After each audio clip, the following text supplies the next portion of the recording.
கரூர் சம்பவத்திற்கு பிறகு ஏறக்குறைய 80 நாட்களுக்கு பிறகு விஜயோட மக்கள் சந்திப்பு, விஜயோட பிரச்சாரம் ஈரோட்ல இன்னைக்கு நடந்திருக்கு. ஏறக்குறைய ஒரு அரை மணி நேரம் பேசிருக்காரு. எப்போதும் 10 நிமிடம் 12 நிமிடம் பேசக்கூடியவர் செங்கோட்டையன் ரொம்ப கெஞ்சி கேட்டுக்கிட்டதுனால, இது என்னோட மாவட்டங்க, அதிமுக காரங்க எல்லாம் பாப்பாங்க, எடப்பாடி பழனிசாமி பாப்பாரு, அதனால அவங்களுக்கெல்லாம் ஒரு அள்ளு விடுற மாதிரி நீங்க ஒரு 30 நிமிஷம் பேசணும். நீங்க பேசுற பேச்சுல அதிமுக மொத்த வாக்கு வங்கியும் தாவேக்காவுக்கு ஒரே நாளையில வந்துடணும் அப்படின்னு அவர் கெஞ்சி கேட்டுக்கிட்டதுனால, சரி என்ன பேசுறது எப்படி பேசுறதுன்னு தெரியாம எப்படியோ ஸ்கிரிப்ட தேத்தி ஒரு 30 நிமிஷம் பேசிட்டு போயிருக்காரு.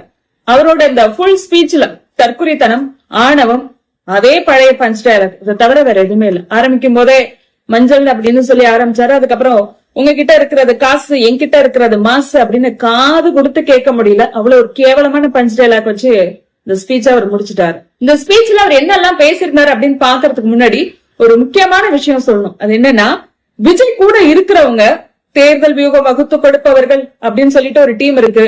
அவங்க அதிமுகவில இருந்து தாவேக்கா போன செங்கோட்டையன், இவங்க எல்லாரும் விஜய்க்கு ஒரு நம்பிக்கையை கொடுத்திருக்காங்க. செங்கோட்டையன் போன உடனே என்ன சொல்லியிருக்கிறாரு அப்படின்னா, 28% நமக்கு இருக்கு, தாவேக்காவுக்கு 28% வாக்கு வங்கி கன்ஃபார்ம், அதுல எந்த டவுட்டும் வேண்டாம் அப்படின்னு அவர் சொல்லியிருக்காரு. அப்புறம் அவர் கூட இருக்கிறவங்க ஜான் ஆரோக்கியசாமி இவங்க எல்லாரும் என்ன சொல்லியிருக்காங்கன்னா, 28 என்ன 28, உங்களுக்கு 33 இருக்கு, 35% வாக்கு வங்கி இருக்கு, இன்னும் 2 தான் பாக்கி, திமுக இடத்துக்கு நம்ம வந்துடலாம், சேர் மட்டும் தான் பாக்கி, சிஎம் சேர் மட்டும் தான் சார் பாக்கி, உங்களுக்கு அந்த போர்டு முதலமைச்சர் அப்படிங்கிற போர்டும் சிஎம் சேரும் தான் பாக்கி, அது 2 கிடைச்சிருச்சுன்னா நீங்க தான் மே மாசம் வர வேண்டியதான், நீங்க பதவி ஏற்க வேண்டியதான் அப்படிலாம் கூட இருக்கிறவங்க விஜய்க்கு சொன்னதுனால அவர் தன்னை சிஎம்மாவே நினைச்சுக்கிட்டாரு. சந்திரமுகியாவே நின்னா சந்திரமுகியா மாறினா அப்படிங்கிற மாதிரி சிஎம்மா தன்னை நினைச்சுக்கிட்டு ஒரு அவதாரம் எடுத்து இன்னைக்கு பேசியிருக்காரு.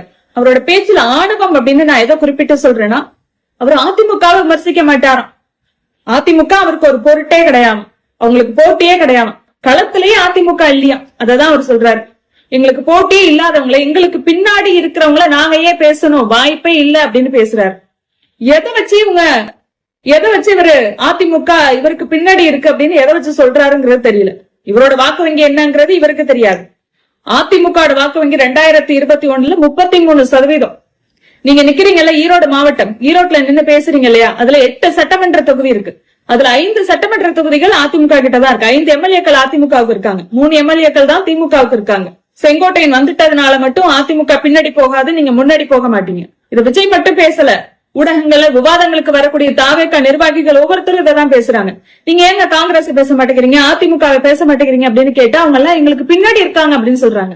கனவு உலகத்திலே வாழக்கூடியவர்கள் தமிழக வெற்றி கழகத்தை சேர்ந்தவர்கள். பாக்கலாம், 2026 சட்டமன்ற தேர்தல் முடிவு சொல்லும் யாரு யாருக்கு பின்னாடி இருக்கிறது அப்படிங்கறது. இப்படிதான் ஒருத்தர் பிகேன்னு ஒருத்தர் பேசிட்டு இருந்தாரு பீகார்ல, நான் தான் எல்லாமே, நான் புரட்டி போட போறேன் பீகாரே அப்படின்னு சொல்லி பேசிட்டு இருந்தாரு.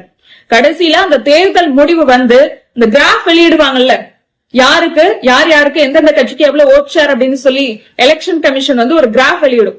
அதுல கூட அந்த கட்சியை காணும். அந்த மாதிரி சொல்லக்கூடாது, தேர்தல் முடிவு வரட்ட பேசிக்கலாம். சார் வந்து எதுகை முனையோட தான் எப்போதுமே பேசுவார்.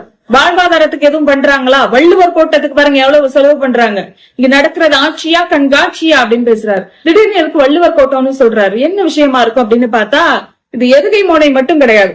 வள்ளுவர் கோட்டத்துல ஒரு விஷயம் நடக்குது. பராசக்தி January 14 அன்னைக்கு ரிலீஸ் ஆகுது. ஜனநாயகனுக்கு போட்டியா அந்த படம் ரிலீஸ் ஆக போகுது. இந்திய எதிர்ப்ப மைய கருவா வச்சு அந்த படம் எடுத்திருக்காங்க 1960 நடக்கிற மாதிரி.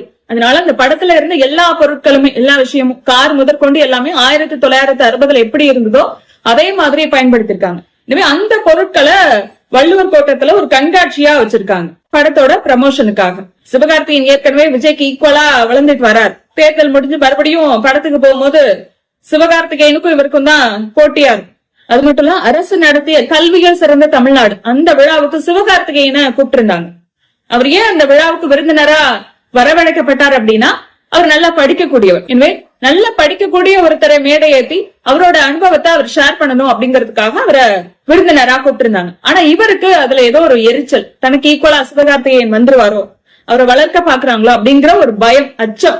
ஏன்னா இதுவரைக்கும் அரசு விழாக்கள்ல ரஜினிகாந்த் கூப்பிட்டு இருக்காங்க, கமல்ஹாசனை கூப்பிட்டு இருக்காங்க.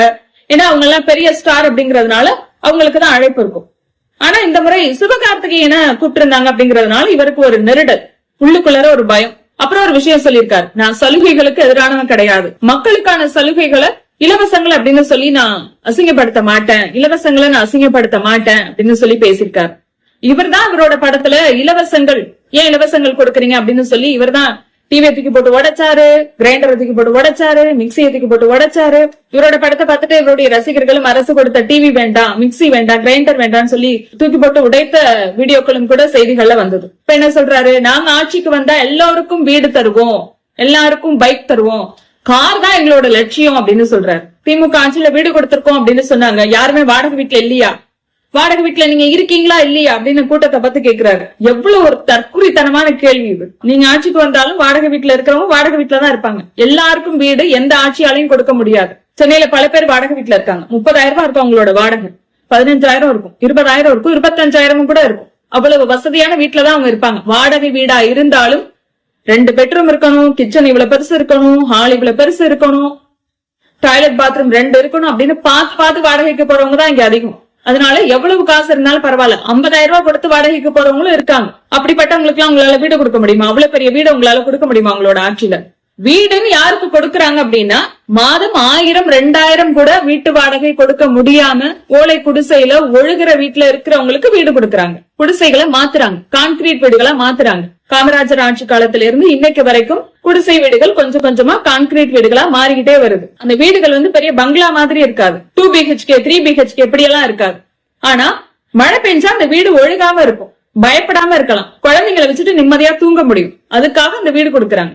ஏழைகளுக்காக, எளியோருக்காக அந்த வீடு கொடுக்கறாங்க. ஆனா இவர் எல்லாருக்கும் வீடு கொடுப்பாராம், எல்லாருக்கும் பைக் கொடுப்பாராம், கார் தான் இவரோட லட்சியமா. சரி ஆட்சிக்கா வரப்போறோம், சொல்லி விடுவோம், வீட்டுக்கு வீடு ஹெலிகாப்டர், வீட்டுக்கு வீடு பிளைட் தரேன், என்ன வேணாலும் சொல்லி விடுங்க, உங்க வாயி உங்க வாக்குறுதி. அப்படி இன்னொரு விஷயம் சொல்லியிருந்தாரு. தமிழ்நாட்டுல திமுக ஆட்சியில தான் மாணவர்களோட இடைநிற்றல், பள்ளியில அவங்க டிராப் அவுட் ஆகுறது அதிகமா இருக்கு அப்படின்னு பேசியிருக்காரு. திமுக ஆட்சியில தான் இல்லம் தேடி கல்வி திட்டம், புதுமை பெண் திட்டம், திறன்மிகு வகுப்பறைகள், நான் முதல்வன் திட்டம், காலை உணவு திட்டம், இப்படியான பல விஷயங்களை கொண்டு வந்திருக்காங்க. இந்த திட்டம் யாருக்கெல்லாம் போய் சேருது, அது அவங்க வாழ்க்கையை எப்படி மாத்துது அப்படின்னு மக்களுக்கு தெரியணும். அப்படிங்கறதுனாலதான் கல்வியில் சிறந்த தமிழ்நாடு அப்படின்னு ஒரு விழா எடுத்தது. அதுல பல பேர், பல பயனாளிகள், பல பெண்கள் மேடை ஏறி இதனால எங்க குடும்ப நிலை எப்படி மாறினது, வறுமை நிலையில இருந்து நான் எப்படி மீண்டேன் அப்படின்னு ஒவ்வொருத்தரும் தன்னுடைய குடும்ப சூழ்நிலை, இந்த திட்டத்திற்கு முன்னாடி என்னுடைய குடும்ப சூழ்நிலை எப்படி இருந்தது, இந்த திட்டத்திற்கு பிறகு இந்த திட்டத்தால் எனக்கு கிடைத்த லாபம் என்ன, எனக்கு கிடைத்த பயன் என்ன அப்படின்னு சொல்லி ஒவ்வொருத்தரும் தங்களுடைய குடும்ப சூழ்நிலை விளக்கி ரொம்ப அழகா பேசியிருந்தாங்க. தெலுங்கானா முதலமைச்சரே ஒரு கட்டத்துல கண் கலங்குற அளவுக்கு அந்த மாணவிகளோட பேச்சு இருந்தது. ஆனா இத அவர் டிராமா அப்படின்னு சொல்றாரு. சரி, எதை வச்சு இந்த விஷயத்த விஜய் சொல்றாரு அப்படின்னா, கொஞ்ச நாளைக்கு முன்னாடி யுடைஸ், அதாவது UDIES, அதாவது மத்திய அரசின் கீழ் செயல்படக்கூடிய இந்த தரவுத்தளம் கொடுத்த புள்ளி விவரப்படி அவர் சொல்றாரு. அந்த புள்ளி விவரத்துல என்ன சொல்லிருக்காங்கன்னா, ஏறக்குறைய 7% தமிழ்நாட்டுல இடைநிற்றல், பள்ளி மாணவர்களோட இடைநிற்றல் அதிகமா இருக்கு அப்படின்னு சொல்லியிருக்காங்க. ஆனா யுடைஸ பொறுத்த வரைக்கும் அந்த தரவுத்தளத்துல ஒரு மாணவர் சேர்க்கையை எப்படி பதிவு பண்ணுவாங்க அப்படின்னா, ஆதார் எண் இருந்தா மட்டும்தான் பதிவு பண்ணுவாங்க. ஆதார் எண் அந்த மாணவருக்கு இல்லை அப்படின்னா பதிவு பண்ண மாட்டாங்க. அதே போல ஒரு ஸ்கூல்ல இருந்து இன்னொரு ஸ்கூலுக்கு மாறும் போது அந்த தரவுத்தளத்துல பதிவு பண்றது தாமதமானது அப்படின்னா இது எல்லாமே டிராப் அவுட் கணக்குல தான் வரும். எனவே 100% இந்த புள்ளி விவரம் இறுதியானது அப்படின்னு சொல்ல முடியாது. ஆனா இதை அப்படியே நம்பக்கூடிய விஜய் கல்வியில் சிறந்த தமிழ்நாடு மேடையில ஏறி, என்னுடைய குடும்ப சூழ்நிலை இப்படி மாறி இருக்கு, நான் முதல்வன் திட்டத்தால எனக்கு இதெல்லாம் நடந்திருக்கு, எங்களுடைய குடும்ப சூழ்நிலை இப்படி மாறி இருக்கு, புதுமை பெண் திட்டத்தினால எங்களுடைய குடும்ப சூழ்நிலை இப்படி மாறி இருக்கு அப்படின்னா அந்த பெண்கள் கண் கலங்கி பேசினத டிராமா அப்படின்னு சொல்றாரு. திமுக ஆட்சியில கொண்டு வந்த இந்த காலை உணவு திட்டமே டிராப் அவுட் இருக்கக்கூடாது அப்படிங்கறதுக்காக தான் கொண்டு வந்தது. மற்ற மாநிலங்களும் கூட இதை பின்பற்றாங்க. என்ன சொல்லணும் அப்படின்னா, அந்த 7% அப்படிங்கிறது தேசிய அளவுல ஒப்பிடும்போது மிக குறைவு, மற்ற மாநிலங்களோட கம்பேர் பண்ணும்போது மிக குறைவு.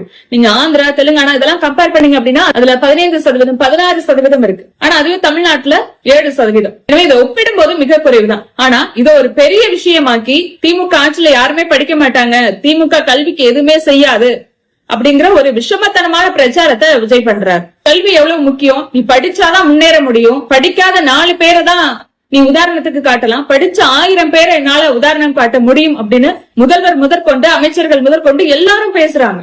கல்விக்காக ஒரு விழா எடுக்கிறாங்க. திமுக ஆட்சியில கல்விக்காக நிறைய விஷயங்கள் பண்ணிருக்காங்க. அதனால அதன் பயனாளிகளை மேடையேற்றி அழகு பாக்குறாங்க, மக்களுக்கு சொல்றாங்க. இதுல என்ன தப்பு இருக்கு, இதுல எங்க டிராமா இருக்கு? ஒருவேளை நீங்க ஆட்சிக்கு வரீங்க அப்படின்னா நீங்க யார மேடைக்கு ஏத்துவீங்க? பனைமரத்துல ஏறினவன், கரண்ட் கம்பிய புடிச்சு தொங்குனவன், உங்களோட படத்தை பார்க்கும்போது தியேட்டரை உடைச்சவன், பஸ் வரும்போது உங்களையே ஃபாலோ பண்ணி கீழே விழுந்து மூக்கு மோர உடைஞ்சவன், இவங்களெல்லாம் நீங்க மேடை ஏத்துவீங்க. தற்குறியில் சிறந்தவர்கள் யார்?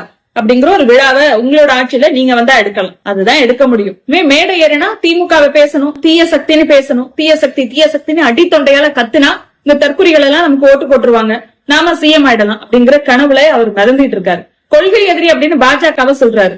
திருப்பரங்குன்ற விஷயம் பத்தி ஒரு வரி பேசல, ஒரு வார்த்தை பேசல. இவர் பேசுறாரு மக்களுக்கு ஏதாவது ஒண்ணுன்னா நான் வந்து நிப்பேன் அப்படிங்கிறாரு. எங்க நிப்பாரு?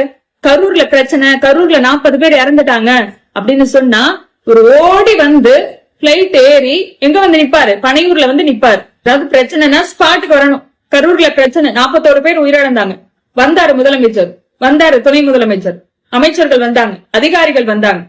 இவங்க எல்லாரும் உங்களுக்கு தீய சக்தி, ஓடி ஒளிஞ்ச நீங்க தூய சக்தி. உங்களுடைய விஷமத்தனமான ஒவ்வொரு வார்த்தைகளுக்கும் 2026 தேர்தல் களத்துல மக்கள் பதிலடி கொடுப்பாங்க.